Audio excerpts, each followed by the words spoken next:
Tātou, kia ora. Ko tā tātou I tēnei pō, he whakatauira I tēnei rautaki e kia nei ko Kōrerotia. He rautaki whakakōrero I ngā tamariki. Ko te tūkanga o te mahi, mā koe hoa atu kia koe pēti, te mea ko koe te kai kōrero tuatahi. Tētahi kaupapa he kōrero māu, ko tau, he tiki atu I te kāri, he āta whakaaro mo te kaupapa kei rongi te kāri, ka tahi koe ka kōrero mo tētahi wā. Ko te ro te kōrero, ko te toru te kauhekona noiho I tēnei pō.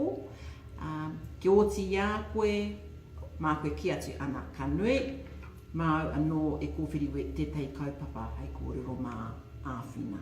Okay. Nō reira, ko te kaupapa tuatahi kei te e rua, o te tukutuku nei. Okay. Ka rohia te kaupapa mō tētahi rima hēkona. Ai, tīmata. Kāre e roa, taro ake, ka tau mai nā waiwai o hine raumati. Koira te kaupeka o te tau pairau atu ki au.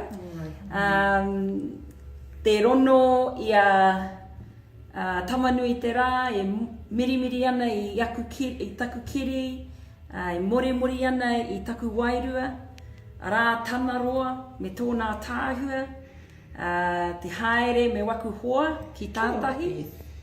Ka pai. Kia ora. Pau katoa te wā ki au. Ahai. Hei kaupapa kōrero mā āwhina. Āwhina. Right. I tahi. Right. Rima rima hēkona. Hei whakaaro. Te kaupapa. Ai, tīmata. Ai, he ringaringa kei te pikitia nei, he ringaringa te pepe, o te pepe, e pupuri ana I te ringaringa o tōna karaiwa pēr, tōna kuia rānei. Nā reira e whakātu ana ki au I te āhua o te whanaungatanga I Wainganui I te pepe me tōna karaua kuia rānei, me te rawe, te atāhua o tērā momo whanaungatanga. Kia ora. Kia ora, āwhina. Kia ora. Ka pai. Tere. Ai. Mau e kōwhiri he kaupapa hei kōrero mā Nā te, o kia ora te. Ko te ātoru. Ko te ātoru te. Tēnā nei, whakaaro hia te kaupapa. He kupu. Ai, tīmata. Ai, kāre te kumara e kōrero mō tōna reka.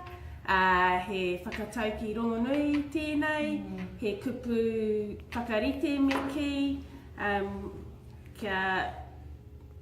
ko te kumara he tangata pia, ko te reka, ko ngā āhuatanga papai o te tangata, ko te tohu o roto, kia kaua te tangata e kōrero mō ona ke pūkenga pai me ki, kia waiho mā tētai atu tērā mahi.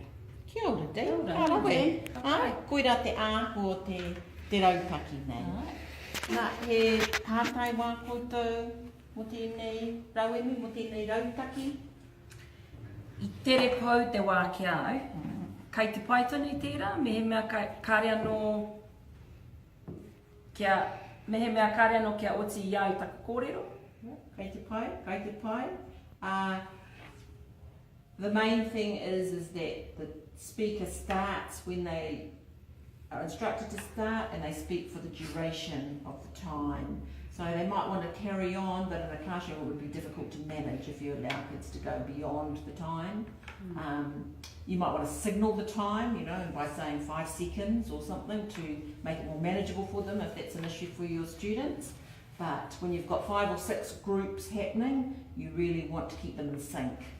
So try to avoid letting one speak on. Give them a few seconds just to finish their sentence and then say, okay, kōwhiria he kaupapa no mō tō hoa, hei kaupapa kōrero mā tō hoa, and keep the flow going.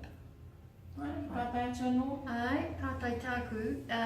Mehe mea he waua pēr te kaupapa. Mā te akonga, kāre wana kupu pēr, wana mōhiutanga. Kei te pai kia hoatu tīwhiri ki aia. Kei awhina i aia. What you want to happen is that for every child to use the time allocated to them and for other children to listen. If they don't know the topic, that's all right, they should say.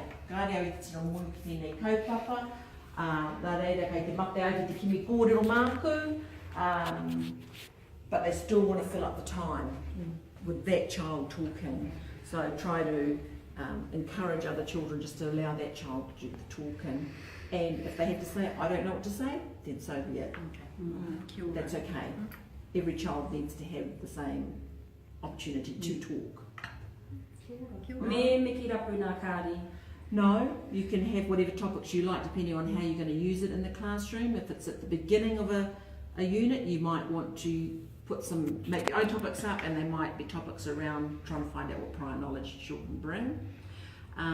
During a unit, you might want to use it to find out whether or not you need to recap anything. And at the end of the unit, you might want to use it to find out what children have learnt. So you can use whatever topics you like. We put 3 topic sets of cards in with the resource and a blank set, so teachers can make up their own topics. You can use whatever topic's right for your students across any subject area of the curriculum. Could be pūtaiao, pāngarau, whatever. Cool. Nice. Yeah. Ka pai. Kia ora. Kia ora. Ai, hei kona.